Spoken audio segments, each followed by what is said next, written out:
انشاءاللہ آج سے سورۃ الجمعہ کا آغاز ہوگا۔ ہمارے اردو میں اس کو جمعہ کہہ دیتے ہیں کہ جی جمعے کا دن آ گیا، کوئی کہتا ہے جمعے کا دن آ گیا، میم کی تجدید کے ساتھ بغیر تجدید کے پڑھتے ہیں، لیکن عربی تلفظ کے اعتبار سے جیم اور میم دونوں پر پیش ہے جمعہ،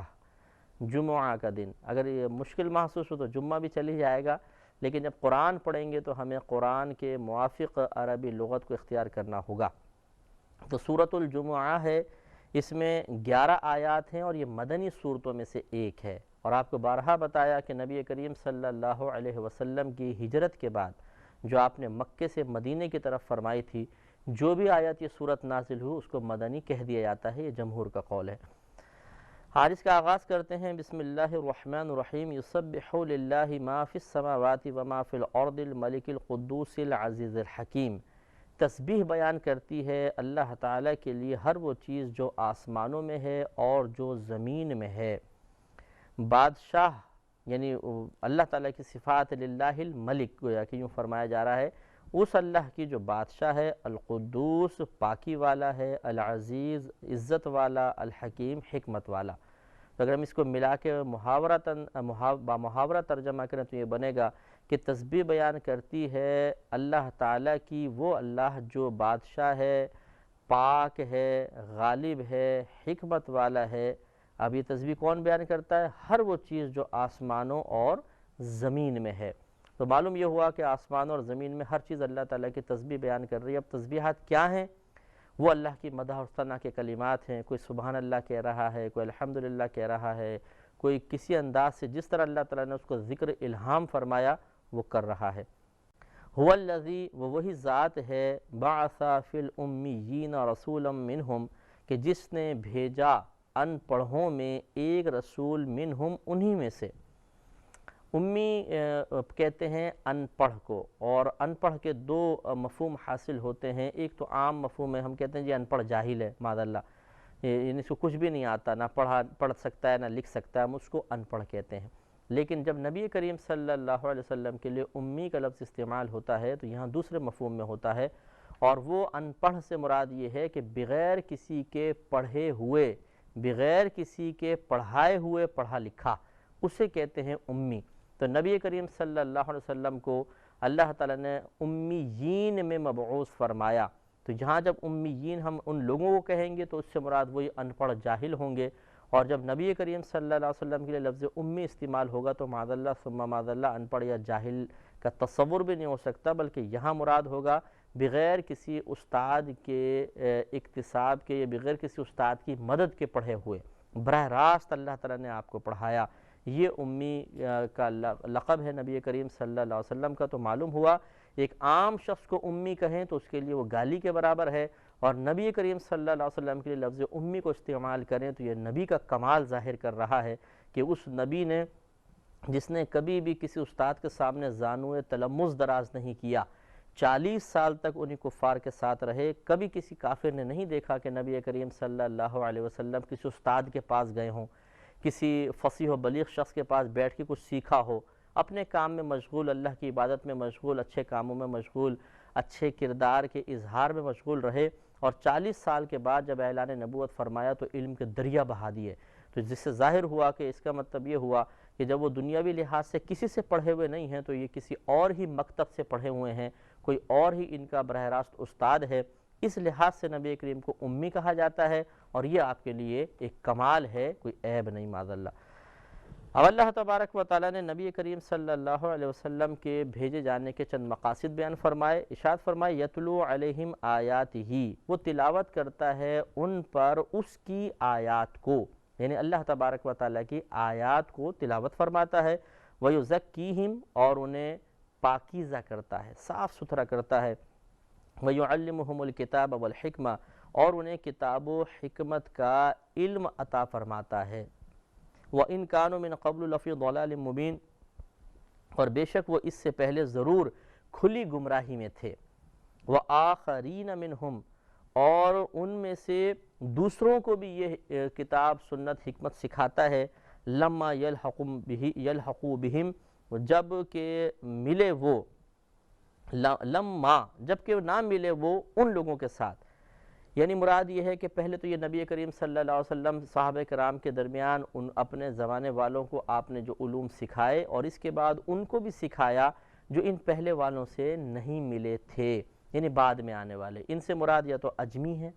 کہ اسلام آہستہ آہستہ پھیل کے عجم میں پہنچا، غیر عرب میں پہنچا، وہ مراد ہے، یا قیامت تک آنے والے تمام مسلمان کہ انہیں اگرچہ براہ راست نبی کریم صلی اللہ علیہ وسلم نے علم نہیں سکھایا، لیکن نبی کریم سے علم صحابہ کرام نے لیا، اور وہ سینہ بسینہ اور کتب وغیرہ کی شکل میں منتقل ہو کے آگے بڑھتا رہا، تو گویا کہ نبی کریم نے ہی سکھایا، تو یہ مراد ہے۔ اب یہاں پر دیکھیے کہ نبی کی دنیا میں آمد کے مقاصد میں سے ایک مقصد اللہ نے بیان فرمایا کہ اسے اس لیے بھیجا کہ وہ ان پر اللہ کی آیات کو تلاوت فرماتا ہے۔ تو معلوم یہ ہوا کہ اللہ کی آیات کو پڑھ کر دوسروں کو سنانا یہ نبیوں کا کام تھا، اور یہ بہت ہی باعث فضیلت ہے۔ لیکن یہ وہ نہیں ہے کہ صرف ایک قاری صاحب اسٹیج پر بیٹھ گئے اور وہ اپنی آواز کو بس خوبصورت بنا بنا کے پیش کر رہے ہیں، اور لوگ اس پہ بغیر کوئی مفہوم سمجھ میں نہیں آ رہا جھوم رہے ہیں، صرف آواز کے اتار چڑھاؤ پر، خوبصورتی پر خوش ہو رہے ہیں۔ یہ بھی اچھی بات ہے، اس میں کوئی انکار نہیں ہے، لیکن قرآن پاک صرف خوش آوازی سے بیان کرنے کے لیے، سنانے کے لیے نہیں بھیجا گیا، بلکہ ان آیات کو نبی کریم کے بیان کا مقصد یہ تھا کہ وہ آیات سنیں اور وہ صحابہ کرام اس کے مفاہیم پر غور کریں، ان کے قلوب نرم ہوں اور وہ اللہ کی طرف مائل ہوں اور دیگر ان کو فوائد حاصل ہوں۔ لہذا معلوم یہ ہوا کہ تلاوت قرآن اسی وقت نافع ہوگی جب سامنے والا اس کا مفہوم بھی سمجھ رہا ہوگا اور وہ ضروری ہے کہ ترجمہ اور تفسیر کے ساتھ ہو۔ لہٰذا بہت بہتر ہے کہ قراءت کے جو مطلب اس قسم کے مقابلے رکھوائے جاتے ہیں یا کہیں پر بھی قراءت ہو، قاری صاحب جتنا مطلب خوش آوازی کے ساتھ، خوش الہانی کے ساتھ بیان فرمائیں بہت اچھی بات ہے، اس کے بعد کم از کم ترجمہ بیان کر لیا جائے، اور جو ضروری کہیں بات ہو کہ وہ سننے کے بعد انسان کے ذہن میں وسوسہ پیدا ہو سکتا ہے، مختصراً اس کی تفسیر بیان کر دی جائے، نپت الفاظ میں، جامع الفاظ میں، کوئی اتنا زیادہ ٹائم نہیں لگے گا، لیکن یہ بہت ہی بہتر ہے تاکہ اس کے اچھے فوائد حاصل ہوں۔ وَيُزَكِّيهِمْ اور انہیں پاکیزہ کرتے ہیں، انہیں پاک کرتے ہیں۔ تو نبی کریم صلی اللہ علیہ وسلم جب دنیا میں آپ جلوہ افروز ہوئے نبی ہونے کی حیثیت سے، ویسے تو 40 سال تک آپ کفار کے درمیان رہے تھے، لیکن اعلان نبوت کے بعد 13 سالہ مکی زندگی ہے اور 10 سالہ مدنی زندگی ہے، 23 سال اور 40 سال پہلے کل 63 سال آپ کی عمر مبارکہ رہی۔ تو نبی کریم صلی اللہ علیہ وسلم نے جب اعلان نبوت فرمایا، اس کے بعد سب سے پہلا کام تھا تزکیہ، پاکی، ذہنی پاکی، اخلاق کے اعتبار سے پاکی، جہالت کے اعتبار سے، علم کے اعتبار سے پاکی، ظاہر و باطن کے اعتبار سے پاکی، اور نبی کریم صلی اللہ علیہ وسلم نے سب چیزوں کو پاک فرما دیا، ان کے لباس کو پاک کیا، ان کے بدن کو پاک کیا، لباس پاک کرنے کے طریقے بتائے، نجاستوں کی پہچان بتائی، پھر جسم کی ظاہری پاکی کے بارے میں ارشاد فرمایا، پھر ایسی پاکی جو ہمیں نظر نہیں آتی، اس کو حکمی پاکی کہتے ہیں، جیسے باوضو ہونا، باغسل ہونا، جنابت کا نبی کریم نے تصور عنایت فرمایا اور غسل کے طریقے بیان فرمائے۔ یہ تمام چیزیں بیان فرمانے کے بعد پھر اس کے بعد ذہنی پاکیزگی، جو غلط قسم کے تصورات، خیالات، منصوبے تھے، ان سب کو پاکیزہ کر دیا اور پاک منصوبوں کی طرف مائل فرمایا۔ پھر نفس کا تزکیہ فرمایا کہ نفس کے اندر جو خراب قسم کی عادات تھیں اور اپنی خواہشات پوری کرنے کے سلسلے میں وہ ضد کیا کرتا تھا، وہ ضد چھڑوائی۔ تزکیہ یعنی مجاہدات سخت صحابہ کرام کو ترغیب دی، کروائے، اس سے ان کا باطنی طور پہ بھی تزکیہ ہو گیا، ظاہر بھی پاکیزہ، باطن بھی پاکیزہ۔ پھر جتنے برے اخلاق تھے نبی کریم نے ان کی سزائیں بیان فرما کے اور خود ان برے اخلاق کی ضدوں یعنی اچھے اخلاق کو اپنا کر ان سے نفرت دلوائی، اور اس طرح صحابہ کرام کا تزکیہ ہو گیا، تزکیہ نفس ہو گیا۔ وہی مطلب لوگ جو جب زمانے جاہلیت میں تھے تو ہر قسم کی برائی کا منبع و مرکز نظر آتے تھے، اس کے بعد وہ ایسے ہو گئے کہ قیامت تک کے لیے لوگوں نے ہادی و رہنما تسلیم کیا، اور خود نبی کریم صلی اللہ علیہ وسلم نے اس تزکیے کی تکمیل کے بعد ارشاد فرمایا کہ میرے تمام صحابہ ستاروں کی مانند ہیں، تم جس کی پیروی کرو گے ہدایت پا جاؤ گے۔ لیکن اس سے مراد وہی صحابی ہیں کہ جو رہنمائی کی صلاحیت بھی رکھتے ہوں، اور وہ مشہور صحابہ کرام تقریباً جو مطلب علمی لحاظ سے مشہور ہوئے وہی مراد ہیں۔ باقی ہر صحابی کا وہ عمل کہ جو تزکیہ نفس کے بعد رہنمائی کا سبب بنے، اس کے اعتبار سے حقیقتاً تمام صحابہ کرام ہادی ہیں، رہنما ہیں، جس کی پیروی کریں گے ہدایت پا جائیں گے۔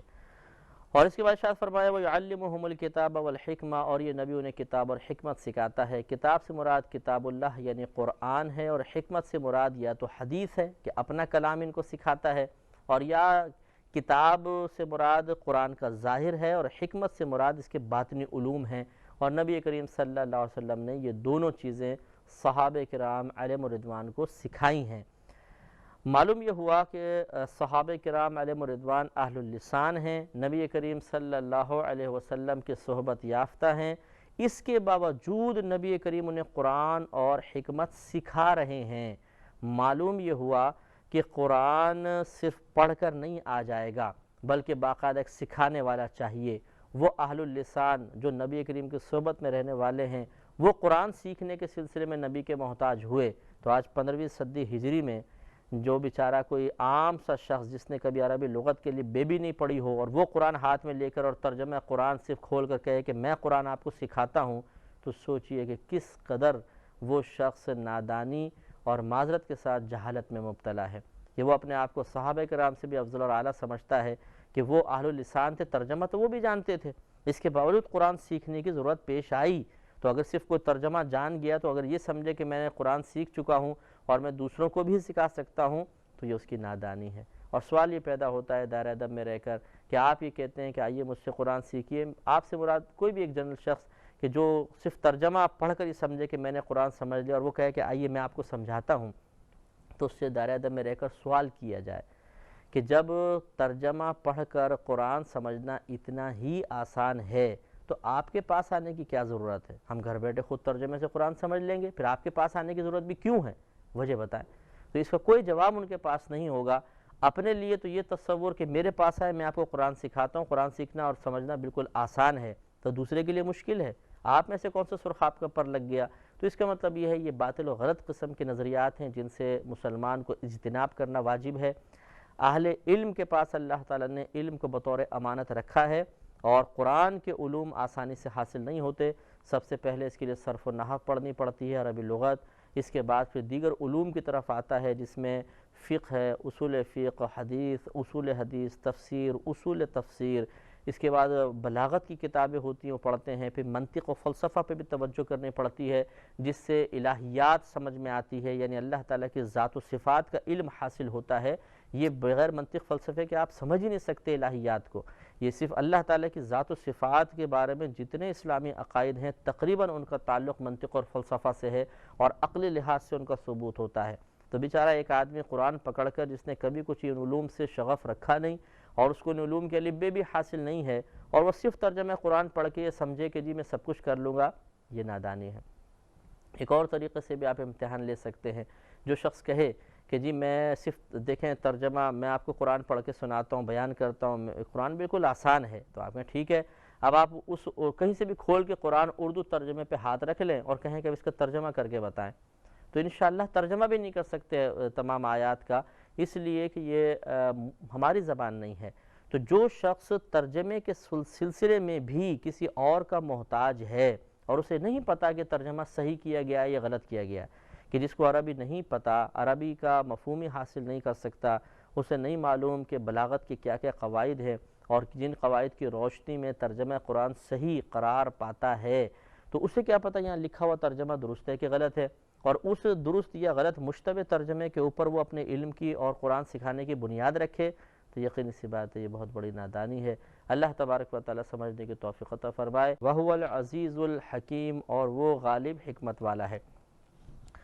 ذَلِكَ فَضْلُ اللَّهِ يُؤْتِيهِ مَن يَشَاءُ، یہ اللہ تبارک و تعالیٰ کا فضل ہے، وہ جسے چاہتا ہے عطا فرما دیتا ہے۔ یہ اللہ کا فضل ہے، جس کو نبوت کے لیے منتخب فرمائے یہ اس کی مرضی ہے، جہاں مبعوث فرمائے اس کی مرضی ہے، اور پھر اس سے جو کام لے کر اس کو کمالات اور فضائل سے نواز دے یہ اس کی مرضی ہے۔ وَاللَّهُ ذُو الْفَضْلِ الْعَظِيمِ، اور اللہ تعالیٰ بڑے فضل والا ہے، بہت بڑا فضل و کرم فرماتا ہے، لہذا جب اللہ تعالیٰ بڑے فضل والا ہے تو اس کی ذات سے کبھی مایوس نہیں ہونا چاہیے۔ اب اس سے اگلی آیات میں اللہ تبارک و تعالیٰ نے یہود کی مذمت فرمائی۔ یہود کو اللہ تبارک و تعالی نے توریت عطا فرمائی، انہوں نے توریت کو حاصل تو کیا لیکن اس پر عمل نہیں کیا، اس میں تحریفات کے مرتکب ہوئے، تو اللہ تعالیٰ نے ان کی ایک ایسی مثال بیان فرمائی جو یقیناً ان کے قلوب کو ناگوار گزری، لیکن اس میں اشارہ فرمایا کہ جو اللہ تبارک و تعالیٰ کی نعمت کو حاصل کرنے کے بعد اس کی قدر نہ کرے، اس کا حال یہی ہونا چاہیے، اس کو اسی طریقے سے مطلب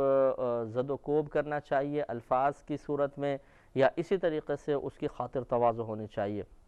کیونکہ وہ بہت بڑا ناشکرہ ہے۔ تو ارشاد فرمایا کہ مثل الذین، ان لوگوں کی مثال، حملوا التوراۃ، کہ جن پر توریت رکھی گئی، یعنی جن کو توریت عطا کی گئی، یعنی یہود، ثم لم یحملوها، پھر انہوں نے اس کی حکم برداری نہ کی، یعنی اس کی اطاعت نہ کی، اس پر عمل نہ کیا، کمثل الحمار، تو ان کی مثال گدھے کی طرح ہے، یحمل اسفارا، کہ جو پیٹھ پر کتابیں اٹھائے۔ تو اگر گدھے کے اوپر آپ بہت ساری کتابیں لاد دیں اور ایک سے ایک حکمت والی کتاب ہو تو گدھے کو کیا فائدہ حاصل ہوگا؟ تو جو شخص علم سیکھے لیکن اس کے تقاضے کے موافق عمل کر کے برکات حاصل نہ کرے، اس کی مثال پھر گدھے کی طرح ہے۔ تو اللہ تعالیٰ نے اس مثال کو بیان فرما کے خود ارشاد فرمایا کہ بئس مثل القوم الذین کذبوا بآیات اللہ، یہ کیا ہی بری مثال ہے ان لوگوں کی جنہوں نے اللہ تبارک و تعالیٰ کی آیتیں جھٹلائیں، واللہ لا یہدی القوم الظالمین، اور اللہ تعالیٰ ظالموں کو راہ نہیں دیتا، ان کو ہدایت عطا نہیں فرماتا۔ یعنی ہدایت عطا نہیں فرماتا سے مراد یہ کہ اولاً ہی ایسی بات نہیں ہے، اللہ تعالیٰ بڑے ہدایت کے دروازے کھولتا ہے، لیکن جب کوئی شخص بدبختی پر مصر ہو جائے تو پھر اس سے اللہ تعالیٰ غیبی امداد کے دروازے ہٹا دیتا ہے، غیبی امداد کو ختم بند فرما دیتا ہے۔ تو معلوم یہ ہوا کہ جس کو جو نعمت ملے اسے چاہیے اس کی قدر کرے، اور خصوصاً علم جس کو حاصل اس کے تقاضے کے موافق عمل کرے، ورنہ وہ بالکل اس کی مثال ایسی ہوگی جیسے گدھے پہ کتابیں لاد دیں تو کوئی فائدہ نہ ہو۔ تو معذرت کے ساتھ، بہت ہی معذرت کے ساتھ، یہ جو آج کل ہمارے ہاں بچوں کو حافظ بنانے کی دوڑ میں ہم لوگ شامل ہو گئے ہیں، ان میں سب سے پہلے تو یہ کہ والدین اپنا بس قلبی سکون اور اپنی ایک مرضی کی تکمیل چاہتے ہیں، جی میں تو اپنے بچے کو حافظ قرآن بناؤں گا، ہماری خواہش یہ ہے کہ تو آپ اپنی خواہش کے لیے ایک بچے کو مشقت میں مبتلا کر رہے ہیں، اس کی مرضی بھی تو معلوم کریں کہ وہ تیار ہے کہ نہیں ہے۔ زبردستی ایک تو اپنے شوق کی تکمیل کے لیے بچوں کو حافظ بنایا جاتا ہے، دوسری بات یہ کہ بعض اوقات تفاخر کے لیے ہوتا ہے، ہم اپنے بچے کو حافظ بنائیں گے تاکہ پورے خاندان میں واہ واہ ہو جائے کہ جی فلاں کے بچہ حافظ ہے، یا تقابل کے طور پر ہوتا ہے، اچھا ماموں کے بیٹا حافظ ہو گیا تو میرا بیٹا حافظ کیوں نہیں ہوگا، ہمارا بھی ہونا چاہیے۔ ان چھوٹے چھوٹے بچوں کی سی خواہشات کو لے کر انسان حفظ قرآن کرواتا ہے، اور اس کے بعد تربیت کا فقدان، وہ حافظ صاحب نے قرآن تو یاد کر لیا، اب اس کے تقاضے کے موافق عمل ہی نہیں کرتے ہیں، بے عمل، نہ داڑھی رکھنے کی توفیق ہے، نہ نمازیں پڑھنے کی توفیق ہے، فلمیں، ڈرامے، بدنگاہیاں چل رہی ہیں، حافظ قرآن بنے ہوئے ہیں، اور یہ سمجھتے ہیں کہ شاید صرف حفظ قرآن سے مجھے کوئی مقام و مرتبہ حاصل ہو جائے گا۔ ایسا نہیں ہے۔ یہ حدیث پاک جو بعض اوقات بیان کر کے ایک حافظ قرآن صاحب خوش فہمی میں مبتلا ہوتے ہیں کہ نبی کریم صلی اللہ علیہ وسلم نے ارشاد فرمایا کہ جس نے قرآن کو حفظ کیا وہ بروز قیامت اپنے خاندان میں سے 10 ایسے افراد کی شفاعت کرے گا جن پر جہنم واجب ہو چکی ہے۔ تو کہتے ہیں دیکھو ہمارا کتنا مقام و مرتبہ ہوگا۔ معذرت کے ساتھ یہ پوری حدیث بیان نہیں کرتے، اس میں کچھ اور حصہ بھی ہے۔ نبی کریم نے ارشاد فرمایا کہ جس نے قرآن کو حفظ کیا پھر اس کے حلال کو حلال اور حرام کو حرام جانا، وہ اپنے خاندان میں سے 10 ایسے افراد کی شفاعت کرے گا جن پہ جہنم واجب ہے۔ حلال کو حلال جاننے، حرام کو حرام جاننے کا مطلب پہلے ان کا علم سیکھنا اور پھر اس کے تقاضے کے موافق عمل کرنا۔ تو با عمل حافظ قرآن کی فضیلت ہے، بے عمل حافظ قرآن کی نہیں۔ اس کی مثال تو خدا نہ خواستہ بالکل یہی بن جائے گی کہ گدھے کی طرح ہے کہ بوجھ اٹھا لیا کتابوں کا لیکن خود گدھے کو کوئی فائدہ نہیں ہو رہا۔ تو اس لیے میں اس کو یکسر یہ تو نہیں کہوں گا کہ جس نے قرآن حفظ کیا وہ بالکل بیکار ہے، وہ بالکل باعث ثواب بھی ہے، ثواب ان کو محنت کا ضرور ملے گا، اور باعث فضیلت بھی ہے کہ اللہ نے ایک فضیلت ان کو عطا فرمائی، لیکن کیا اس نے خود اس فضیلت کی قدر کی اور اس فضیلت کے حاصل ہونے کے بعد جو شرعی تقاضے تھے وہ پورے کیے؟ اگر نہیں کیے تو پھر یہ قابل گرفت ہے، اس کو سزا ملے گی۔ اس پہ توجہ کریں۔ اس قسم کے الفاظ حفاظ کرام کو اور ان کے قریب رہنے والے افراد کو بہت زیادہ برے لگتے ہیں، کیونکہ وہ چاہتے ہیں کہ ہم خوش فہمی کی دنیا میں رہیں چاہے ہم کتنی خطائیں اور گناہ کرتے رہیں، صرف ہمارے حفظ قرآن کو بنیاد بنا کر ہمارے لیے تعظیمی کلمات کہے جائیں، ہمیں عزت کے مقام پہ بٹھایا جائے اور یہ کیا جائے اور وہ کیا جائے۔ اب خود سوچئے کہ جب خود انسان بے عملی کی طرف مائل ہو تو اللہ تعالیٰ اس کے رسول کی نگاہوں میں اس کی کوئی عزت نہیں، کوئی ویلیو نہیں۔ اللہ نے فرمایا ان اکرمکم عند اللہ اتقاکم، بے شک اللہ تعالیٰ کے نزدیک تم میں سے سب سے زیادہ عزت والا وہ ہے جو تم میں سے زیادہ تقوی و پرہیزگاری والا ہے۔ معیار قرآن کا حفظ نہیں، اللہ کی بارگاہ میں درجات کی بلندی کے لیے تقوی اور پرہیزگاری ہے۔ تو جو حافظ قرآن حفظ کر کے اس کے تقاضے کے موافق عمل کرے گا وہ درجات پائے گا، اور جس نے قرآن کو حفظ کرنے کے بعد اس کو بدنام کیا کہ اس طرح بے عملی کا مظاہرہ کیا کہ لوگوں نے کہا یہی ہوتے ہیں حافظ قرآن، تو پھر وہ یاد رکھیں وہ تو گرفت کے لیے تیار ہو جائے، اسے تو آخرت میں سخت سزا ملے گی کہ اس نے اللہ کی اس امانت کو ضائع کیوں کیا، اس امانت کے احترام کیوں نہیں کیا، اس نے اس کے تقاضے کے موافق عمل کیوں نہیں کیا۔ اس لیے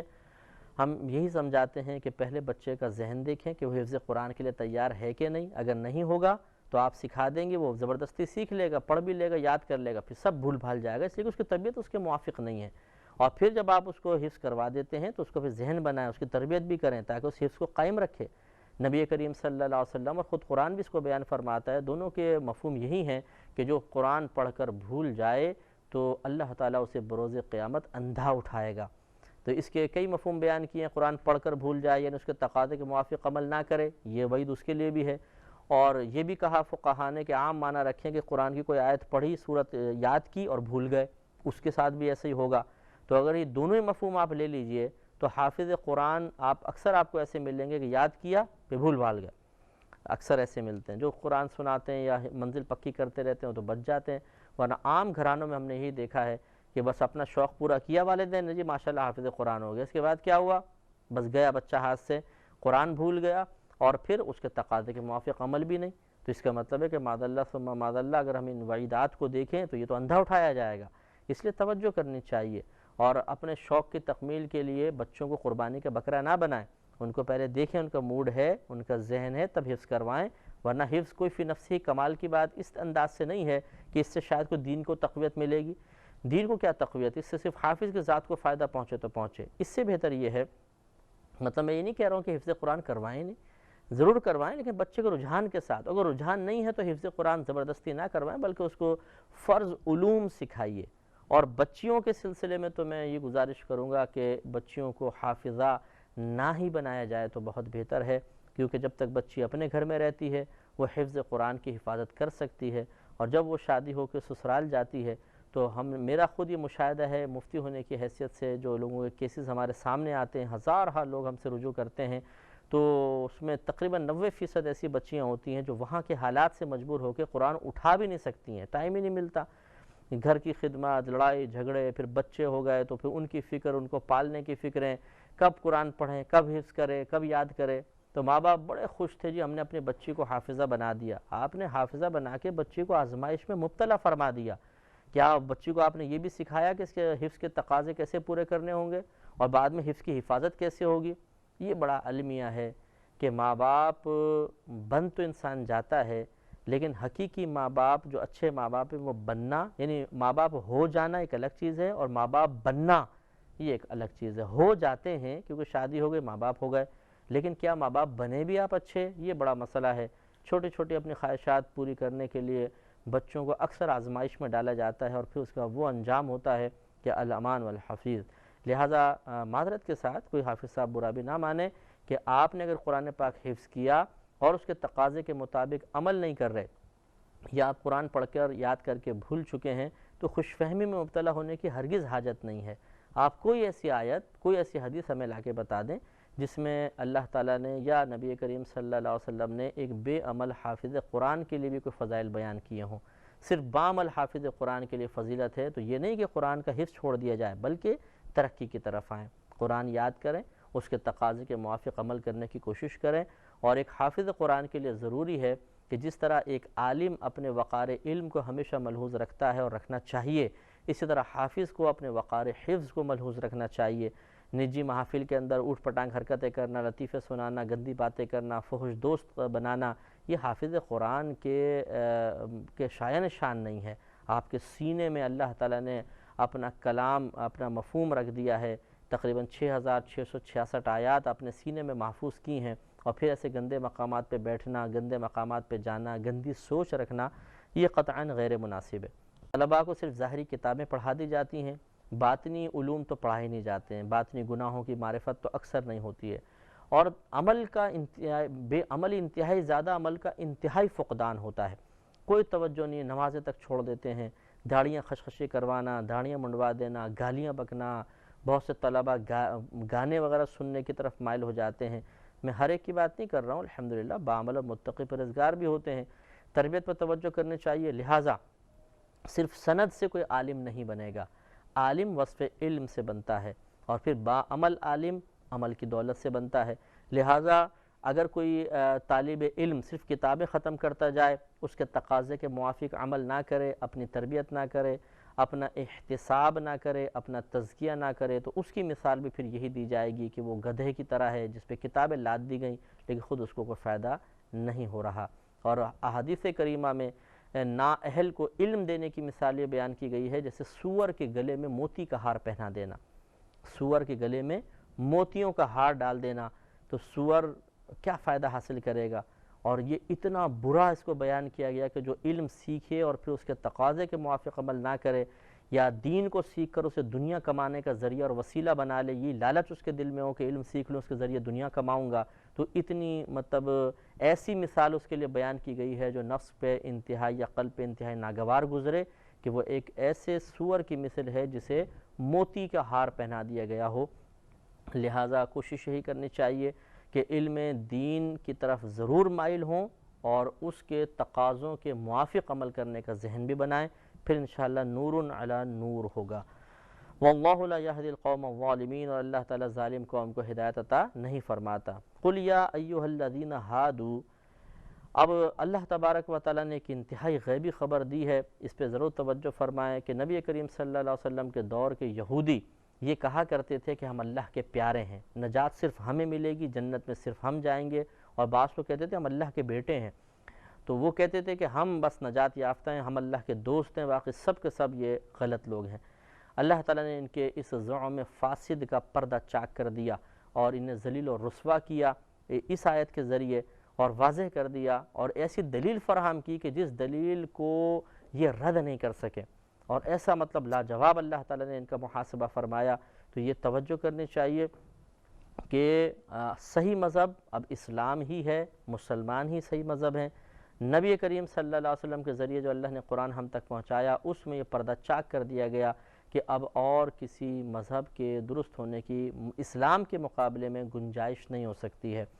مطلب یہ کہ جب وہ اس دور میں تھا اور اپنی صحیح شکل میں تھا تو ہم اس کو ضرور درست قرار دیں گے کہ اللہ تعالیٰ کا ایک دین تھا، لیکن جب نبی کریم صلی اللہ علیہ وسلم دنیا میں تشریف لے آئے تو اب دین کی اور مذہب کی درستگی کا تعلق نبی کریم کے بتائے ہوئے عقائد اور آپ کے طریقوں کو تسلیم کرنا، پھر ان کے تقاضے کے موافق عمل کرنے پر موقوف ہے، ورنہ نجات نہیں ہو سکتی ہے۔ تو ارشاد فرمایا قل یا ایھا الذین ہادوا، اے حبیب کریم صلی اللہ علیہ وسلم آپ فرمائیے کہ اے وہ لوگ جو یہودی ہوئے، یعنی اے یہود، ان زعمتم، اگر تم گمان کرتے ہو، انکم اولیاء للہ من دون الناس، کہ تم تمام لوگوں کو ہٹا کر، تمام لوگوں کے علاوہ بس تم ہی اللہ تعالیٰ کے دوست ہو، فتمنوا الموت، تو تم موت کی تمنا کرو، ان کنتم صادقین، اگر تم سچے ہو۔ تو اشارہ فرما دیا کہ ان کی دلوں میں کجی ہے، کھوٹ ہے، یہ خود اپنے آپ کو غلط مانتے ہیں کہ ہم غلطی پر ہیں، لیکن ایک انانیت ہے، دنیاوی حوث پرستی ہے جو ان پر غالب آ کر نبی کو نبی تسلیم نہیں کر رہے ہیں۔ تو اگر موت کی تمنا کر کے دکھائیں، کیونکہ ان کو پتہ ہے کہ مرنے کے بعد ہمارا انجام اللہ تعالیٰ کے نزدیک برا ہوگا، کیونکہ ہماری کتابوں میں اس آخری نبی کے بارے میں خبریں دے دی گئی ہیں، تو ہمیں تسلیم کرنا چاہیے، لیکن نہیں کرتے ہیں، ظاہر میں بولتے ہیں ہم حق پر ہیں، لیکن دل میں تو ایک سچائی کی شمع روشن ہے نا، کہ بھئی وہ جو ضمیر ملامت کر رہا ہے کہ تم کیا کر رہے ہو، غلط بات کو کیوں اتنا عام کرتے ہو اور کیوں اس پر ڈٹ گئے ہو، کچھ خدا کا خوف کرو، لیکن وہ ضمیر کی آواز کو دبا دیا جاتا ہے، کچل دیا جاتا ہے۔ تو پھر ذرا موت کی تمنا تو کر کے بتائیں، اللہ نے فرمایا یقیناً نہیں کریں گے۔ تو اللہ نے ارشاد فرمایا کہ وَلَا يَتَمَنَّوْنَهُ أَبَدًا بِمَا قَدَّمَتْ أَيْدِيهِمْ، اور یہ کبھی بھی اس کی موت کی آرزو نہیں کریں گے اس کے سبب سے جو ان کے ہاتھوں نے آگے بھیجا، یعنی جو انہوں نے دنیا میں کارنامے کیے ہیں کہ تحریفات کی ہیں، رشوتیں لی ہیں، لوگوں کو غلط بیانیاں کی ہیں، نبی کریم صلی اللہ علیہ وسلم کی نبوت کا انکار کیا ہے، اور دیگر جو اسلام دشمن کوششیں کی ہیں، اس کی بنا پر یہ جانتے ہیں کہ ہمارا انجام مناسب نہیں ہوگا اور اللہ تبارک و تعالی ہم پر غضبناک ہوگا، لہٰذا اللہ تعالیٰ نے واضح طور پہ فرمایا ان میں سے کوئی بھی ہرگز موت کی تمنا نہیں کرے گا، کبھی بھی موت کی تمنا نہیں کرے گا۔ تو ایک چیلنج تھا، اگر واقعی آپ اللہ کے پیارے ہیں تو چلیں پھر تمنا کر کے بتائیں، لیکن یہود نے ان آیات کے نزول کے باوجود کسی میں اتنی ہمت نہیں ہوئی کہ کہتا چلو ٹھیک ہے میں اس چیلنج کو قبول کرتا ہوں، اس لیے کہ ان کو وہ دل سے اس بات کو تسلیم کرتے تھے کہ واقعی اللہ کے نبی ہیں، اور جب یہ نبی ہمیں کہے گا کہ تم ذرا موت کی تمنا تو کر کے دکھاؤ اور ہم نے کی اور ہمیں موت آ گئی تو پھر کیا ہوگا، لہٰذا یہ خوف انہیں موت کی تمنا کرنے سے روکتا رہا، اور اس طریقے سے اللہ تبارک و تعالی نے ان کے دعوے کا رد اور اس پر ایک ظاہری طور پہ دلیل فراہم کر دی جو سب پر منکشف ہو گئی۔ واللہ علیم بالظالمین، اور اللہ تبارک و تعالی ظالمین کو جانتا ہے۔ قل ان الموت الذی تفرون منہ، آپ فرما دیجئے کہ بے شک موت جس سے تم راہ فرار اختیار کرنا چاہتے ہو، فإنہ ملاقیکم، تو بے شک وہ ضرور تمہیں ملنے والی ہے، ثم تردون الی عالم الغیب والشہادۃ، پھر تم لوٹائے جاؤ گے غیب اور شہادت کے جاننے والے کی طرف، یعنی اس رب کی طرف جو غیب کو بھی جانتا ہے، پوشیدہ چیزوں کو، شہادت اور ظاہری چیزوں کو بھی جانتا ہے، اس رب کی طرف تم لوٹائے جاؤ گے۔ فَيُنَبِّئُكُم بِمَا كُنتُمْ تَعْمَلُونَ، پھر وہ خبر دے گا تمہیں ان تمام کاموں کی جو تم کرتے رہے تھے۔ تو لہٰذا یہ عام خطاب اس کو آپ لیجئے کہ اللہ تعالیٰ یہود سے ہی صرف مخاطب نہیں بلکہ عام خطاب ہے کہ اپنے حبیب کریم صلی اللہ علیہ وسلم سے فرمایا کہ ان لوگوں سے کہیے، جو لوگ کوئی بھی ہے، اور یہ مسلمان سے بھی خطاب ہو سکتا ہے کہ بعض مسلمان بھی موت کو ناپسند کرتے ہیں اپنے غلط اعمال کی بنا پر، کیونکہ ان کو پتہ ہوتا ہے کہ چوری، فراڈ، ہم نے بہت زیادہ گناہ کیے ہیں، مریں گے تو پھر ہو سکتا ہے اللہ نہ کرے عذاب قبر ہو جائے۔ اور اسی طریقے سے بعض لوگ جیسے شوبز سے خاص طور پہ جو تعلق رکھنے والا، اور وہ بھی جس کو عزت حاصل ہو جائے، وہ نہیں چاہتا کہ موت کے ساتھ ہی میری عزت کا زوال ہو اور یہ دنیا کی رنگینیاں، آسائشیں، مزے اور میری نفسانی خواہشات کا فوری طور پہ پورا ہو جانا، اس کا سلسلہ منقطع ہو۔ وہ اسی دنیا کو جنت سمجھے بیٹھا ہے اور وہ روزانہ ایک نیا مزہ، ایک نئی کیفیت اور ایک نئی حالت اور ایک نئے ساتھی کا مزہ لوٹنا چاہتا ہے، نئے نئے وہ تجربات کرتا ہے جس سے اس کو زیادہ سے زیادہ لذت حاصل ہو، لہٰذا وہ نہیں چاہتا کہ میں اللہ کی بارگاہ میں پہنچوں۔ لیکن اللہ تعالیٰ نے واضح طور پہ فرمایا کہ تم موت کے جتنے بھی اسباب اپنی دانست میں بند کرنے کی کوشش کرو، مثلاً گاڑی آپ تم آہستہ چلاؤ، الیکٹرک میں کرنٹ کے مقام پہ ہاتھ نہ دو، سمندر میں نہانے کے لیے نہ جاؤ، روڈ بڑی دیکھ کے کراس کرو، چھری کانٹے کا استعمال بہت ہی احتیاط کے ساتھ کرو، لیکن موت تو آنی ہے، تم تک پہنچنی ہے، اس سے فرار کیسے ممکن ہے؟ تو لہٰذا اللہ تبارک و تعالیٰ نے اس آیت کریمہ میں 3 خبریں دی ہیں۔ ایک یہ کہ موت سے فرار ناممکن ہے، نمبر 2 تم اللہ تعالیٰ کی بارگاہ میں لوٹائے جاؤ گے، نمبر 3 اللہ تبارک و تعالیٰ تمہاری زندگی کے تمام کارناموں کی تمہیں خبر دے گا، یعنی نام اعمال تمہارے ہاتھ میں دے دیا جائے گا، تمہیں پڑھ کر سنانا ہوگا۔ حالانکہ اللہ تبارک و تعالیٰ سب کچھ جانتا ہے، کس نے کیا کیا وہ تو پہلے جانتا ہے، اس نے تقدیر لکھوائی ہوئی ہے، وہ اس نے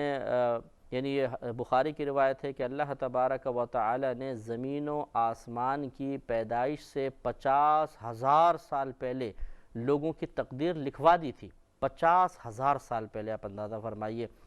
تو لہٰذا معلوم یہ ہوا کہ 50,000 سال قبل جو معاملہ ہو چکا ہے وہ اللہ تعالیٰ کو کیوں نہیں معلوم، لیکن ایک ضابطہ ہے، ایک قاعدہ ہے، اللہ تبارک و تعالیٰ نے پہلے سے یہ بات بتا دی کہ تمہارا امتحان ہوگا تاکہ ہم تیاری کریں، لیکن جو پھر بھی تیاری نہ کرے تو پھر وہاں پر جا کر اس کو اللہ تعالیٰ کی بارگاہ میں سخت حساب و کتاب کا سامنا کرنا پڑے گا۔ اسی لیے دعا کرنی چاہیے کہ اللہ تعالیٰ ہم سے راضی ہو جائے، ہمیں مسلمان اگر ہیں تو مسلمان رکھے، اگر کوئی مسلمان نہیں ہے تو اللہ تعالیٰ اس کو اسلام کی توفیق عطا فرمائے، اور پھر اللہ تعالیٰ بروز قیامت ہم کتنے بھی کثرت سے نیک اعمال کر لیں، ان نیک اعمال پر نہیں، بس اللہ کی رحمت پہ بھروسہ رکھ کر ہم یہ تمنا کرتے ہیں، درخواست کرتے ہیں کہ اللہ تو ہمیں بلا حساب و کتاب داخل جنت فرما دے۔ اس لیے کہ نبی کریم صلی اللہ علیہ وسلم نے فرمایا کہ جس کا میدان محشر میں حساب ہو گیا وہ ہلاک ہو جائے گا، کیونکہ مطلب یہ نہیں ہے کہ جس کا حساب ہوا ضرور جہنم میں جائے گا، اللہ کی مشیت پر یہ موقوف ہے، لیکن یہ حساب و کتاب کا جواب یقیناً ہم نہیں دے سکتے۔ اگر اللہ تبارک و تعالیٰ ایک آنکھ کی نعمت کے استعمال کے ہی سوالات کر لے اور پھر اس نعمت کے شکرانے کے بارے میں سوال کر لے کہ کیا کیا شکر ادا کیا، تو یقیناً ہم فیل ہو جائیں گے، صرف ایک نعمت کے، اور سینکڑوں ہزاروں اربوں خربوں اللہ نے نعمتیں عطا فرمائی ہیں، جس کو نعمت سمجھنا بھی مطلب اس کا شعور بھی بعض اوقات حاصل نہیں ہوتا۔ لہٰذا نبی کریم صلی اللہ علیہ وسلم نے ارشاد فرمایا کہ میری امت کے 70,000 افراد ایسے ہوں گے کہ جنہیں اللہ تبارک و تعالی بلا حساب و کتاب داخل جنت فرمائے گا۔ اللہ سے دعا ہے کہ اللہ تعالیٰ مجھے بھی اس میں شامل کر دے، اور جو ہمارا یہ پروگرام سن رہے ہیں اللہ تعالیٰ انہیں بھی اس میں شامل کر دے۔ حضرت عکاشہ رضی اللہ تعالیٰ عنہ کا واقعہ ہے یا کسی کا ہے، بہرحال میرے ذہن میں نہیں آ رہا، لیکن بہرحال ایک صحابی کھڑے ہوئے اور عرض کی، ہاں غالباً عکاشہ رضی اللہ تعالیٰ عنہ ہی تھے، عرض کی رسول اللہ دعا فرمائیے کہ اللہ تعالیٰ مجھے ان میں شامل کر دے۔ تو نبی کریم صلی اللہ علیہ وسلم نے فرمایا کہ تم انہی میں سے ہو، یعنی بلا حساب و کتاب داخل جنت ہونے والوں میں سے۔ ایک اور صحابی کھڑے ہو گئے، رسول اللہ میرے لیے بھی دعا کر دیں کہ اللہ مجھے ان میں شامل فرما دے، تو آپ نے ارشاد فرمایا کہ عکاشہ تم سے سبقت لے گئے۔ کہنے کا مطلب یہ ہو سکتا ہے کہ نبی کریم کو چونکہ اللہ تعالیٰ کی عطا سے علوم غیبیہ حاصل تھے اور عطائی علم غیب کے ہم قائل ہیں، تو لہٰذا نبی کریم نے ہو سکتا ہے ملاحظہ فرما لیا ہو کہ یہ ان میں شامل نہیں جو بلا حساب و کتاب داخل جنت ہوں گے، اس لیے منع کرتے تو ان کا دل ٹوٹ جاتا۔ تو سرکار نے اس طرح ارشاد فرمایا کہ عکاشہ تم سے سبقت لے گئے، پہلے عکاشہ کا معاملہ ہو گیا، اور بھی کئی مصلحتیں ہو سکتی ہیں۔ بہرحال معلوم یہ ہوا کہ بہت سے لوگ ایسے ہوں گے جو بلا حساب و کتاب داخل جنت ہوں گے، تو ہمیں بھی دعا کرنی چاہیے اللہ تعالیٰ تو حساب لے کر ہم سے کیا کرے گا، ہمارا حساب تو ہے ہی نامہ اعمال سیاہ ہے، برا ہے، ہم اس کا اعتراف کرتے ہیں۔ اللہ تعالیٰ اگر تو نے حساب و کتاب لے بھی لیا تو اس میں تو بالکل بے نیاز ہے، کسی کا محتاج نہیں ہے، تو تیرا اگر نہیں لیا تو تیرا کوئی نقصان نہیں، لے بھی لیا تو تجھے ہم کوئی فائدہ نہیں پہنچا سکتے، تو ہم غریبوں کو اوپر کرم فرما دے اور ہم گناہگاروں بدکاروں کو بلا حساب و کتاب داخل جنت فرما دے۔ اللہ تعالیٰ کی رحمت بہت بڑی ہے، اور ہمیشہ یاد رکھیے گا کہ اپنے نیک اعمال پر کبھی بھروسہ نہیں کرنا چاہیے، یعنی ان کی وجہ سے گھمنڈ میں مبتلا ہو کر یہ نہیں سوچنا چاہیے کہ میں نیک عمل کی وجہ سے جاؤں گا، میں تو اتنے نیک عمل کیے ہیں۔ صرف اللہ کی رحمت۔ نبی کریم صلی اللہ علیہ وسلم نے ارشاد فرمایا کہ ہر شخص اپنے نیک عمل نہیں بلکہ اللہ کی رحمت سے داخل جنت ہوگا۔ صحابہ کرام علیہم رضوان نے عرض کیا رسول اللہ صلی اللہ علیہ وسلم اور آپ؟ تو آپ نے ارشاد فرمایا کہ میں بھی اللہ کی رحمت سے جنت میں جاؤں گا۔ اور حقیقتاً نیک اعمال، نبی کریم صلی اللہ علیہ وسلم کے نیک اعمال کو تو کیا کہنا، صحابہ کرام کے نیک اعمال کا کیا کہنا۔ میں اپنی بات عرض کر رہا ہوں کہ ہمارے اعمال، ہم کچھ نیک عمل کرتے بھی ہیں تو ایک تو علم دین کی کمی کی بنا پر کامل طور پہ ادا نہیں کر پاتے، پھر اتنے تصورات، خیالات، خشوع و خضوع قائم نہیں رہ پاتا، پھر وہ عبادت کرنے کے بعد بعض اوقات ہم سنا دیتے ہیں، ریاکاری میں مبتلا ہو جاتے ہیں۔ غرض ہے کہ ہمارے نیک اعمال انتہائی خرابیوں کے ساتھ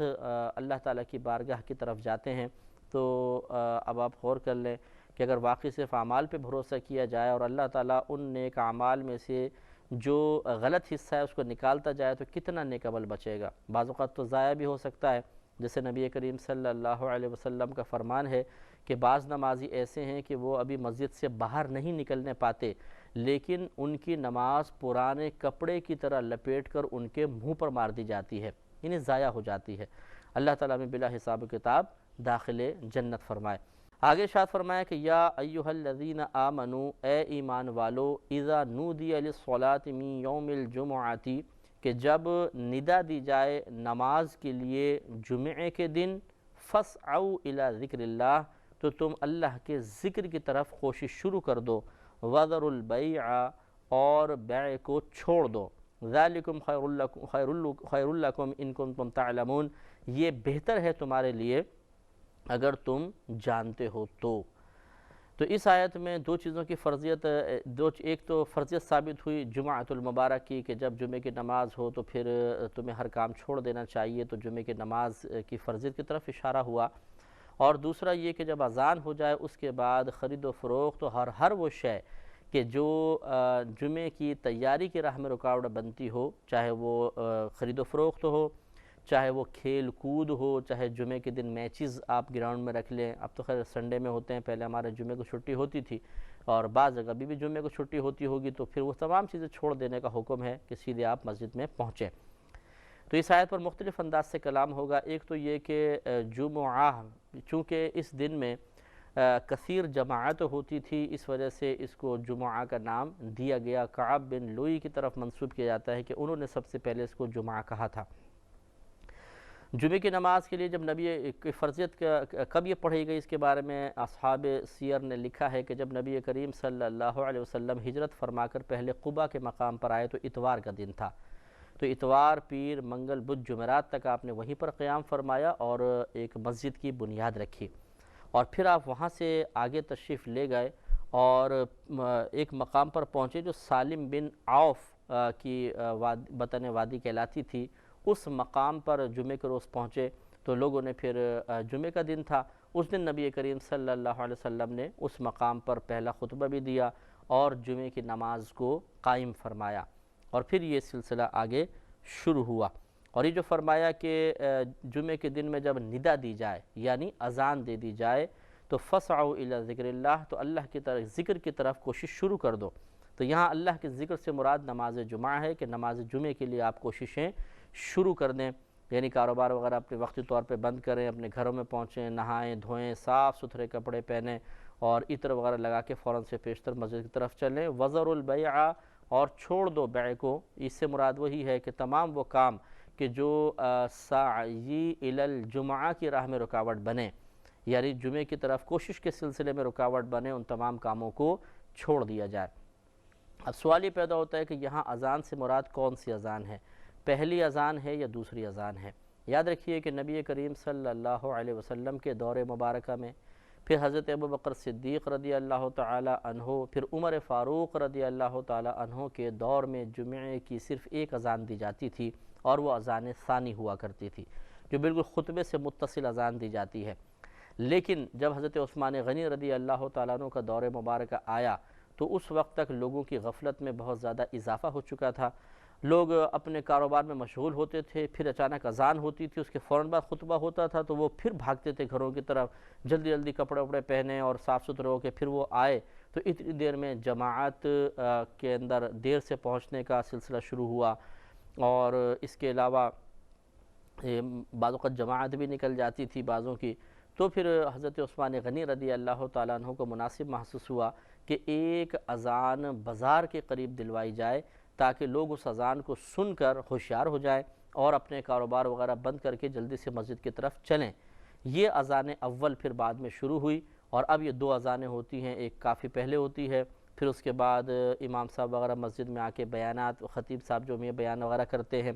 پھر اس کے بعد ان کے بیان کے اختتام کے بعد وہ سنت وغیرہ کا وقت دیتے ہیں، پھر اس کے بعد اذان ہوتی ہے اور پھر خطبہ، پھر جماعت کھڑی ہوتی ہے۔ تو یہ جو سنتوں کے بعد جمعے کے روز اذان ہو رہی ہے، یہ اذان اول تھی اس زمان نبی کریم کے دور میں، حضرت ابوبکر، حضرت عمر فاروق رضی اللہ تعالی عنہما کے دور میں تھی، اور پہلی اذان جو ہے عثمان غنی رضی اللہ تعالی عنہ نے اضافہ فرمائی۔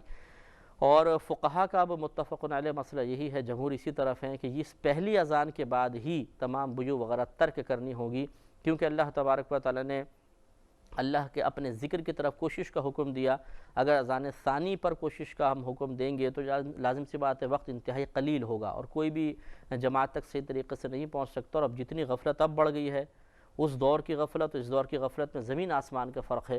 لہٰذا پھر ضروری محسوس ہوا کہ پہلی اذان کے اوپر یہ حکم لگایا جائے۔ لہٰذا فقہا نے فرمایا کہ پہلی اذان ہوتے ہی تمام ایسے کام ترک کر دیے جائیں جو سعی الی الجمعہ کی راہ میں رکاوٹ ہوں۔ تو یاد رکھیے کہ پہلی اذان کے بعد، جمعے کی پہلی اذان کے بعد خرید و فروخت مکروہ ہوتی ہے،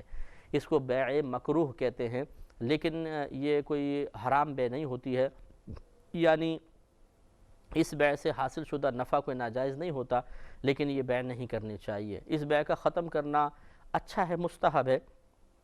کہ اگر آپ پہلی اذان کے بعد بیع کر لیتے ہیں اور پھر احساس ہوتا ہے تو اس کو ختم کر دیا جائے، لیکن یہ ختم کرنا کوئی واجب نہیں ہے، اگر نہیں ختم کریں گے گناہگار نہیں ہوں گے، تو اس لیے احتیاط بہرحال کرنی چاہیے۔ تو آپ کو بتایا کہ یہ اذان اول جو تھی یہ پہلے نہیں تھی، حضرت عثمان غنی رضی اللہ تعالی عنہ نے لوگوں کی غفلت کو ملاحظہ فرما کے اس کا آغاز فرمایا تھا۔ اس سے معلوم ہوا کہ ایک مصلحت دینیہ کو ملحوظ رکھتے ہوئے دین میں کسی نئی چیز کا آغاز کر دینا یہ شرعاً منع نہیں ہے، یہ کوئی بدعت سیئہ نہیں تھی، ایک نیا کام ضرور تھا جس کو ہم بدعت کہیں گے، لیکن ہر بدعت بری نہیں ہوتی بلکہ بعض بدعتیں اچھی بھی ہوتی ہیں، تو اس کو بدعت حسنہ کا نام دیا جائے گا۔ تو اس لیے یہ کسی بھی نئے کام کے اوپر ایک دم کلام کرنا اور یہ کہنا کہ یہ نیا کام دین میں شروع کر دیا ہے تو ہر نیا کام ناجائز ہوگا، ہر نیا کام ناجائز نہیں ہوتا ہے، بلکہ وہی نیا کام ناجائز ہوگا جو یا اگر عقیدے سے تعلق رکھتا ہے اور پچھلے اسلامی عقائد سے ٹکرا رہا ہوگا تو ہم کہیں گے یہ عقیدہ بدعت سیئہ ہے، بری بدعت ہے۔ اسی طرح کوئی عمل ہو، کوئی عبادت ہو، کوئی بھی مطلب نیک عمل ہو، اگر وہ قرآن یا حدیث کی اس پہ ممانعت وارد ہو رہی ہو، قرآن یا حدیث میں اس کو منع کیا گیا ہو اس عمل کو، پھر ہم اس کو نیک بھی نہیں کہیں گے اور یہ بھی بدعت سیئہ میں آئے گا۔ اور اگر وہ قرآن و حدیث میں اس کی کہیں اصل ثابت ہو جائے اور اس کے علاوہ اس میں کوئی مصلحت دینیہ پوشیدہ ہو، لوگوں کے فوائد پوشیدہ ہوں، لوگوں کو دین کی طرف مائل کرنا مقصود ہو، دین میں آسانی پیدا کرنا مقصود ہو، اس میں پھر کوئی حرج نہیں ہے کہ نیا کام آپ کر سکتے ہیں۔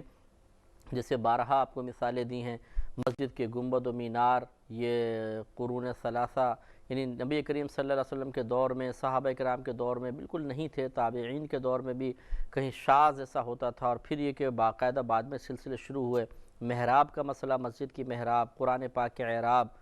اس کا اتنا خوبصورت انداز سے چھاپا جانا، پھر اس کے تراجم، پھر سپاروں میں قرآن پاک کی تقسیم، ہر سپارے کا نام، یہ سب نئی چیزیں ہیں، پہلے دور میں نہیں تھی۔ تو یہ توجہ رکھنی چاہیے کہ جمعہ کا دن جب آئے تو انسان کو چاہیے کہ اچھی طرح تیاری کرے۔ مردوں پر یہ جمعے کی کچھ شرائط ہوتی ہیں، وہ بھی میں ضمناً عرض کر دیتا ہوں کہ اس میں ایک شرط تو یہ ہوتی ہے کہ جہاں آپ جمعہ قائم کر رہے ہیں وہ شہر ہو یا فنائے شہر ہو۔ شہر کو مصر کہا جاتا ہے عربی میں، تو مصر ہو یا فنائے مصر ہو۔ شہر کی تعریف یہ ہے کہ جہاں پر ضروریات زندگی کی تمام چیزیں ہوں، مثلا ہاسپٹل ہو، کوئی اسکول وغیرہ ہوں، وہاں پر کوئی ایک کورٹ ہونا چاہیے جس میں ایک قاضی ہو جو کم از کم لوگوں کے درمیان فیصلہ کر سکے، اور دیگر جو ضروریات زندگی کی بنیادی چیزیں ہوتی ہیں وہاں پر ہونی چاہیے، تو اس کو ایک شہر کا نام دے دیا جاتا ہے۔ یہاں جمعہ قائم ہو سکتا ہے۔ یا فنائے شہر، فنائے شہر سے مراد شہر سے متصل وہ تمام ایریا جو شہر تو نہیں کہلاتا لیکن جس کو آپ مضافات کہتے ہیں، اور وہ شہر کی ضرورتوں کے لیے قائم کیے جاتے ہیں۔ جیسے پہلے عید گاہیں ہوتی تھیں، شہر کے باہر ہوتی تھیں عیدگاہ، اور پہلے شہری چھوٹے چھوٹے ہوتے تھے، اس کے باہر عیدگاہ قائم کی جاتی تھی۔ تو عیدگاہ جیسے یا استبل بنا دیا جانوروں کا، یا اور کوئی مطلب شہریوں کے لیے سہولت کے لیے شہر کے باہر اس کے اطراف میں کوئی چیز بنا دی تو وہ فنائے شہر میں آتی ہے۔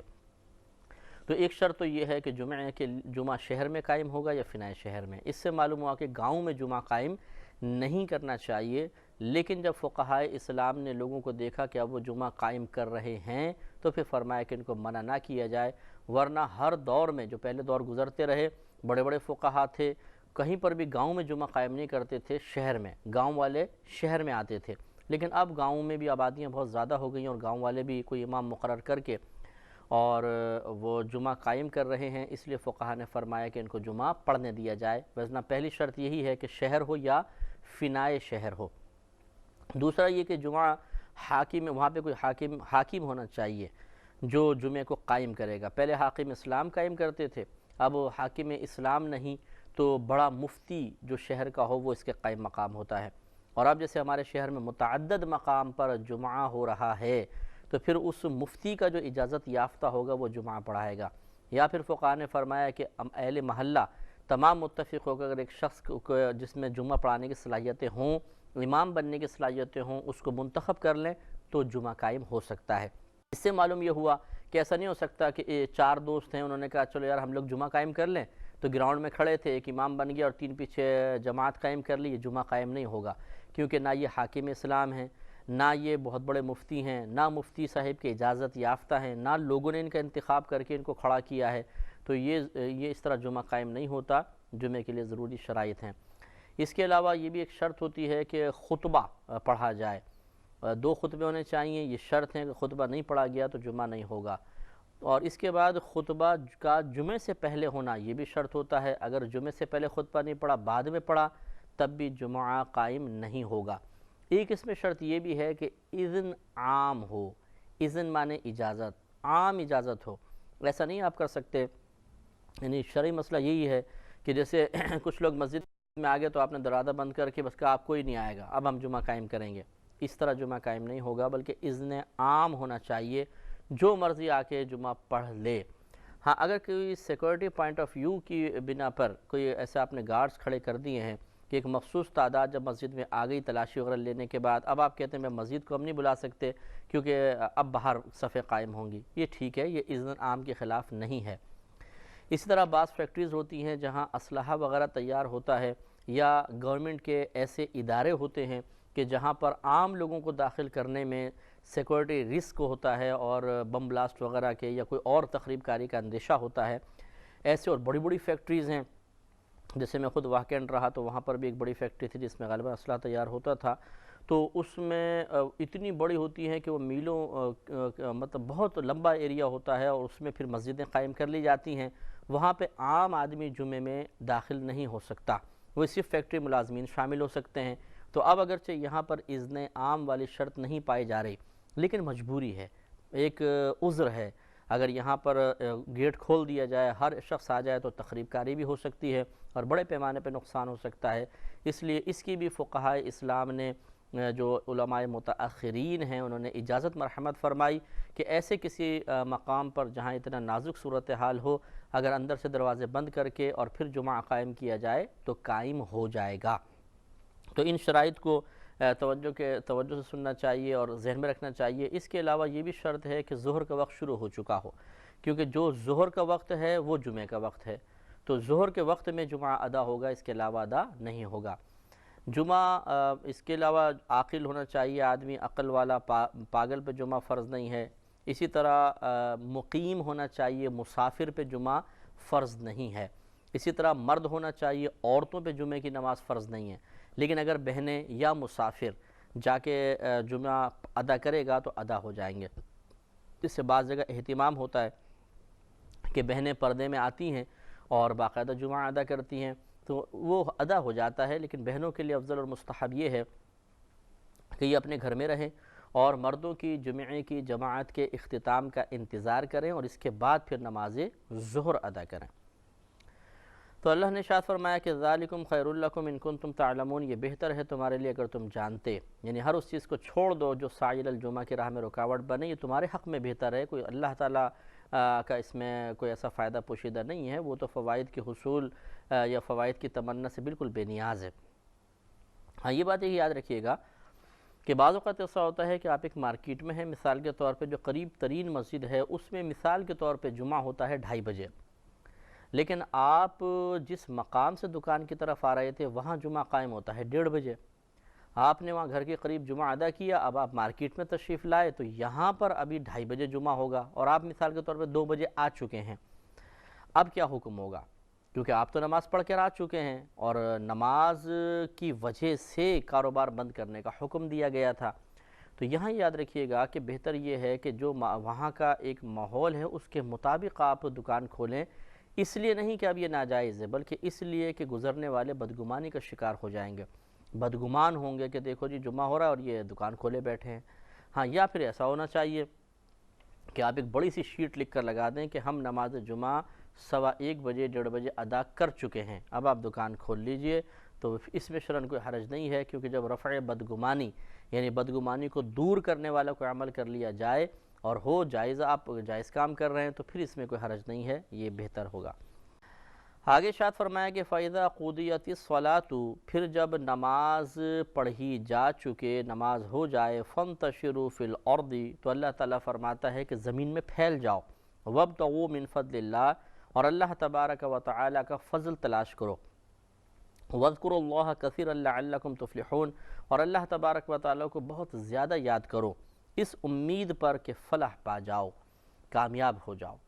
تو معلوم یہ ہوا یہاں پہ جو یہ امر ہے، ویسے تو حکم دیا رہا فَانْتَشِرُوا، امر کا صیغہ ہے، زمین میں پھیل جاؤ، وَابْتَغُوا امر کا صیغہ ہے، اور تلاش کرو، اللہ کے فضل کو تلاش کرو، وَاذْكُرُوا اور ذکر کثرت کے ساتھ کرو۔ یہ تین حکم ہیں، لیکن یاد رکھیں کہ بہت سے قرآن پاک میں احکام یعنی امر کا صیغہ بیان کیا جاتا ہے۔ امر کے صیغے سے مراد صیغہ کلیمے کو کہتے ہیں جو مخصوص بناوٹ کا ہوتا ہے، لفظ کو کہتے ہیں جو مخصوص بناوٹ کا ہوتا ہے۔ تو بعض الفاظ ایسے ہوتے ہیں کہ جب اسے بیان کیا جاتا ہے تو سمجھ میں آتا ہے کہ بولنے والا متکلم کوئی حکم دے رہا ہے، تو جو لفظ اس بات کو ظاہر کر دے کہ متکلم کوئی حکم دے رہا ہے اس کو امر کا صیغہ کہتے ہیں۔ امر معنی حکم ہوتا ہے، حکم والا صیغہ۔ اور اگر وہاں پر کوئی علماء غور و تفکر کرتے ہیں کہ یہاں صیغہ امر کس معنی میں آیا ہے، تو اصل میں تو صیغہ امر واجب کے لیے آتا ہے، کسی چیز کو واجب کرنے کے لیے، فرض قرار دینے کے لیے۔ لیکن وہی بات ہے کہ اگر آپ صرف قرآن پاک کو پڑھیں، حدیث کو چھوڑ دیں، صحابہ کرام کے اقوال کو ترک کر دیں، ان کے افعال و اعمال پہ غور و تفکر نہ کریں، تو مسئلہ کچھ کا کچھ بن جاتا ہے۔ تو فقہائے اسلام آیات کو سامنے رکھتے ہیں، نبی کریم کے قول و فعل کو، پھر صحابہ کرام کے قول و فعل کو، اور تب ایک نتیجہ مرتب کرتے ہیں۔ لہٰذا یہاں پر تو اللہ تعالیٰ نے بیان فرمایا کہ جب تم نماز پڑھ چکو زمین میں پھیل جاؤ۔ اگر یہ صیغہ فرضیت کے لیے آتا، امر یہاں پہ وجوب کے لیے ہوتا، تو اس کا مطلب یہ تھا کہ جمعہ پڑھنے کے بعد زمین میں تمہارا پھیل جانا فرض ہے، واجب ہے، پھر اللہ کے فضل کو تلاش کرنا واجب ہے، پھر ذکر الہی کرنا واجب ہے۔ لیکن ایسا نہیں ہے۔ فقہاء نے غور کیا، ہزاروں صحابہ تھے جو نماز پڑھنے کے بعد کوئی کاروبار نہیں کرتے تھے، اپنے گھروں میں چلے جاتے تھے۔ اس سے معلوم ہوا کہ صحابہ کرام بھی جانتے تھے کہ یہاں یہ حکم وجوب کے لیے نہیں ہے بلکہ استحباب کے لیے ہے، یا بعض اوقات اباحت کے لیے ہوتا ہے۔ اباحت کا مطلب ہے تمہارے لیے جائز ہے، یہ کام کرنا چاہو کر لو، اچھا ہے، نہیں کرو کوئی بات نہیں۔ تو یعنی اللہ تعالیٰ کی طرف سے کہ اجازت اور اباحت کا بیان مقصود ہے، کسی چیز کو فرض یا واجب کرنا نہیں ہے۔ لہٰذا جمعے کی نماز پڑھنے کے بعد ہمارے عموماً دستور یہ ہوتا ہے کہ لوگ گھروں میں جاتے ہیں، تھوڑا سا آرام کرتے ہیں، پھر کاروبار زندگی کی طرف پلٹتے ہیں، تو اس میں کوئی حرج نہیں ہے۔ یہ نہیں ہے کہ اس آیت کو سننے کے بعد کوئی یہ کہے کہ دیکھو اللہ نے تو نماز کے بعد فرمایا فَانْتَشِرُوا فِي الْأَرْضِ، زمین میں پھیل جاؤ، اور وَابْتَغُوا مِنْ فَضْلِ اللَّهِ، اور اللہ تعالیٰ کے فضل میں سے تلاش کرو، تو اس لیے تم گھر میں جا کے آرام کر رہو، باہر پھیل جاؤ اور اللہ کے فضل کو تلاش کرو۔ یہ وجوب کے لیے نہیں ہے، فرضیت کے ثبوت کے لیے نہیں ہے، بلکہ اللہ تبارک و تعالی اس کے ذریعے صرف ہمیں ایک اجازت بتا رہا ہے کہ اگر تم چاہو تو جمعے کی نماز کے بعد فضل اللہ کا تلاش کرو، زمین میں پھیل سکتے ہو۔ جس طرح تمہیں جمعے کی نماز سے پہلے روک دیا گیا تھا، جمعے کی نماز کے بعد اب کوئی ممانعت نہیں ہے، تم کاروبار زندگی اپنے جاری رکھ سکتے ہو۔ اور وَاذْكُرُوا اللَّهَ كَثِيرًا، اور اللہ تبارک و تعالیٰ کو بہت زیادہ یاد کرو، لَعَلَّكُمْ تُفْلِحُونَ، تاکہ تم فلاح پا جاؤ، کامیاب ہو جاؤ۔ تو اللہ تعالیٰ کو یاد کرنے کا مطلب، جو ذکر اللہ لفظ آتا ہے، اس کا مطلب یہ نہیں کہ آپ سبحان اللہ الحمدللہ لا الہ الا اللہ الحمدللہ اللہ اکبر یہ کہنا شروع کر دیں، بلکہ اللہ کے ذکر سے مراد، ذکر کا لفظی معنی ہوتا ہے یاد کرنا۔ تو اللہ کا ذکر یعنی اللہ کو یاد کرنا۔ یہ بعض اوقات زبان کے ذریعے ہوتا ہے، جیسے سبحان اللہ الحمدللہ کہنا، بعض اوقات قلب کے ذریعے ہوتا ہے، جیسے آپ دل میں اللہ کا ذکر کریں، یا اخروی امور پہ غور و تفکر کریں، یا نگاہ عبرت ڈالیں اور دل میں عبرت حاصل کریں، اور یا پھر تمام اعضاء کے ذریعے ہوتا ہے، جیسے آپ نماز پڑھ رہے ہیں، تمام اعضاء اس پہ مشغول ہیں، تو یقینی سی بات ہے کہ یہ اس بات کی دلیل ہے کہ آپ کو اللہ یاد ہے، تبھی تو آپ ایسا کر رہے ہیں۔ تو کبھی تو تمام ارکان جسم کے اعضاء کے ذریعے اللہ کو یاد کیا جاتا ہے، کبھی زبان کے ذریعے فقط یاد کیا جاتا ہے، اور کبھی دل کے ذریعے یاد کیا جاتا ہے۔ تو اس لیے ذکر کی بھی 3 قسمیں بناتے ہیں، ذکر باللسان، ذکر بالجنان، اور ذکر بالارکان۔ ارکان رکن کو کہتے ہیں، جسم کا ایک رکن کہلاتا ہے، اور ارکان اس کی جمع ہیں۔ تو اس طرح 3 طرح ذکر کی اقسام بنتی ہیں، اور اللہ تبارک و تعالیٰ نے اس پر کامیابی کا حکم دیا۔ یہ نہیں کہ بیٹھے بیٹھے سبحان اللہ کہو تو آپ یہ دلیل دیں کہ دیکھو اللہ نے فرمایا کہ ذکر بہت زیادہ کرو، اور میں روزانہ 10,000 بار اللہ کا ذکر کرتا ہوں، سبحان اللہ بولتا ہوں، تو میں ضرور کامیاب ہو جاؤں گا۔ خالی بولنے کا حکم کوئی ہے، بلکہ اپنے دل سے بھی اللہ کو یاد کریں، زبان سے بھی یاد کریں، ارکان کے ذریعے یاد کریں۔ لہذا تمام فرض اور واجب عبادات کو ادا کرنا ہوگا، جن چیزوں سے بچنے کا حکم دیا ان سے بچنا ہوگا، زبان سے ذکر الہی کرنا ہوگا، اس کے علاوہ دل سے ذکر بھی کرنا ہوگا، اور عبرت بھی حاصل کرنی ہوگی۔ جیسے کہ ہم جنازوں وغیرہ میں جاتے ہیں تو اس جنازے کو دیکھ کر بس آپ کو زبان سے کہنے کی ضرورت نہیں، آپ خاموش بیٹھے ہوں ایک جگہ، اب کوئی رکن استعمال نہیں ہو رہا، زبان استعمال نہیں ہو رہی، اب صرف آپ کا قلب چل رہا ہے، قلب استعمال ہو رہا ہے کہ وہ ایک اثر قبول کرتا ہے۔ آدمی سوچتا ہے کہ آج یہ لیٹا ہوا ہے، کل میں لیٹا ہوں گا، آج اسے ہم قبر میں اتار رہے ہیں، کل مجھے اتارا جائے گا، آج اس کے رشتہ دار رو رہے ہیں، کل میرے رشتہ دار روئیں گے، آج یہ حسرت کا شکار ہے اور ہو سکتا ہے بے بسی محسوس کر رہا ہو، کل میں حسرت کا شکار ہوں گا اور میں بے بسی محسوس کر رہا ہوں گا۔ تو اس لیے ضروری ہے کہ انسان اپنا ذہن بنائے اور اس طرح تینوں طریقے سے ذکر کرے تو کامیابی ہوگی، صرف زبان کے ذکر سے کامیابی نہیں ہو سکتی۔ اب اگلی جو آیت ہے اس کا شان نزول یہ ہے کہ نبی کریم صلی اللہ علیہ وسلم ایک مرتبہ جمعے کے خطبے کے لیے جلوہ افروز تھے، اور وہ زمانہ ذرا قحط سالی کا زمانہ تھا۔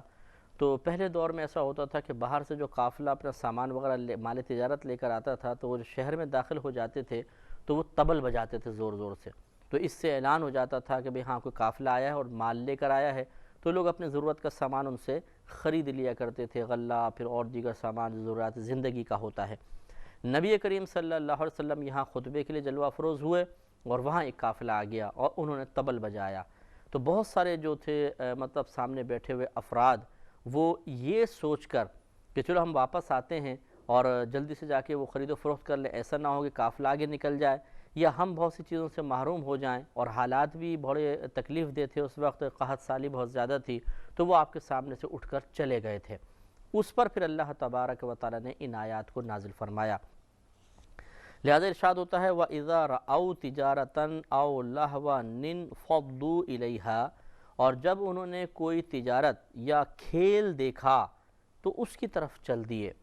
وَتَرَكُوكَ قَائِمًا، اور اے حبیب کریم صلی اللہ علیہ وسلم انہوں نے آپ کو کھڑے ہونے کی حالت میں چھوڑ دیا، یعنی آپ خطبہ دے رہے ہیں اور یہ نکل گئے سب کے بہت سارے۔ تو قُلْ مَا عِنْدَ اللَّهِ خَيْرٌ مِّنَ اللَّهْوِ وَمِنَ التِّجَارَةِ، اے حبیب کریم صلی اللہ علیہ وسلم آپ فرما دیجئے کہ جو اللہ کے پاس موجود ہے وہ اس کھیل کود اور تجارت سے بہت بہتر ہے۔ واللہ خیر الرازقین، اور اللہ تبارک و تعالی عطا فرمانے والوں میں سے سب سے بہتر عطا فرمانے والا ہے۔ لہٰذا معلوم یہ ہوا کہ دنیاوی تجارت ہو یا کوئی کھیل کود ہو، اللہ تعالیٰ کے پاس جو کچھ ہے وہ ان تمام سے بہتر ہے۔ معلوم یہ ہوا کہ ایک ذہین فطین شخص کو چاہیے کہ اللہ کے پاس موجود چیز پر اعتماد اور بھروسہ کرے اور اس کو اپنی دنیاوی ہر چیز سے بہتر سمجھے۔ اس سے ان نوجوانوں کو عبرت حاصل کرنی چاہیے جو کرکٹ کے میچ کے لیے نماز قضا کر دیتے ہیں، یا جیسے جمعے کے دن میچ کوئی ہو رہا ہے تو وہ جمعے کی نماز تک چھوڑ دیتے ہیں، اور اسی طرح کاروبار کے لیے نمازوں کو چھوڑ دیا جاتا ہے، تجارت کی غرض سے بعض اوقات جمعے کو ترک کر دیا جاتا ہے، عیدین چھوڑ دی جاتی ہیں، نائٹ پوری لگائی ہے، اب صبح فجر کا ٹائم آیا فجر بھی چھوڑ دی اور عید بھی نہیں پڑھتے ہیں بعض لوگ۔ تو یہ ان کو اس قسم کی آیات سے عبرت اور توجہ حاصل کرنی چاہیے کہ اللہ تعالیٰ نے فرمایا کہ جو کچھ اللہ تعالیٰ کے پاس ہے وہ کھیل کود سے بھی اور تجارت سے بہت بہتر ہے، اس کو ہمیں سمجھنا چاہیے۔ تو آج جتنی بھی چیزوں کے اندر اللہ نے دنیا میں لذت رکھی ہے، آخرت میں جنت میں اللہ تعالیٰ نے ان لذتوں سے زیادہ امور کے اندر چیزوں میں لذت پوشیدہ فرمائی ہے، اور آج جو فائدہ آپ حاصل کر رہے ہیں اس سے جتنا بھی آپ نفع کما لیں، جنت کی نعمتوں میں نفع ان سے کہیں زیادہ ہے۔ تو لہٰذا کوشش یہی کرنی چاہیے ہمیں بھی کہ آخرت پہ توجہ رکھیں اور ان دنیاوی معمولی چیزوں پہ توجہ کر کے کم از کم آخرت کا نقصان نہ کریں۔ ہاں اگر کوئی نماز وغیرہ قضا نہیں ہو رہی تو تجارت فی نفسی ہی منع تو نہیں ہے، تجارت تو جائز ہے بشرطے کہ حلال اور جائز کام کیا جائے۔ اسی طرح کھیل کود سے بھی مطلقاً شریعت منع نہیں کرتی ہے، بعض قیودات شرائط کے ساتھ پھر کھیل کود کو منع کیا جاتا ہے، ورنہ فی نفسی ہی کھیل منع نہیں ہے، بلکہ بڑے بڑے فقہا نے لکھا کہ بچوں کو کچھ دیر کھیلنے بھی دیا جائے تاکہ ان کی طبیعت میں نشاط پیدا ہو، ذہن ان کا فریش ہو جائے اور پھر یہ علم کی طرف مائل ہوں۔ لیکن جب یہ کھیل کود اللہ تبارک و تعالیٰ کے احکام کی تکمیل کی راہ میں رکاوٹ بنے یا یہ کھیل کود کسی گناہ کا سبب بن رہا ہو تو اس وقت یہ قابل تشویش ہو جاتا ہے۔ اور اسی طریقے سے جب اللہ تبارک و تعالیٰ کی عطا کردہ نعمت کو آپ تجارت میں استعمال کرتے ہوئے اللہ کی یاد سے ہی غافل ہو جاتے ہیں تو ایسی تجارت بھی اللہ تعالیٰ کو قطعاً محبوب نہیں ہوتی ہے۔ صدق اللہ العظیم.